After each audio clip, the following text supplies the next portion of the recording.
important for doctors to learn how to podcast because, this is podcasting is turning to be a major form of communication, right? Let's be honest about it.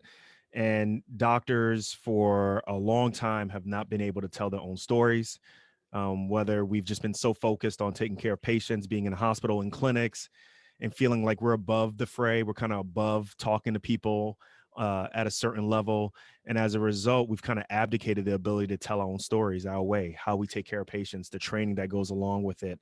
Other people tell our stories. They make TV shows about it, and now obviously with podcasting taking off, this is a really easy and quick way for us to grab hold of that, grab the narrative, kick the gatekeeper to the curb, so to speak, and tell our stories and talk about everything from, what it's like to come from families where there's no doctors in our family and what it's like to have the come up, so to speak, to be a physician, all the way to, becoming a doctor and not knowing how to manage your finances, or becoming a doctor and realizing that there is a whole bunch of physician burnout going on. Right. So there's so many different angles that, stories that could be told that are not being told. And, whether it's an executive producer in Hollywood or whoever it may be, they don't really understand the essence of what we're going through.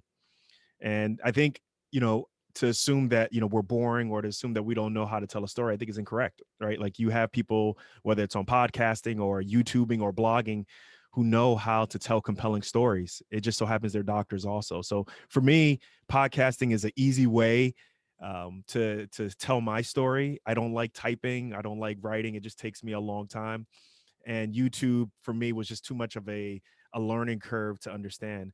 And for me to be able to talk to this microphone and let people know what's the deal with me and where I come from and my family, and, some of the problems that I had with student loan debt and all those different things, are just easy for me to do it on a microphone than to do it through those various media. So that's why I really doubled down on podcasting.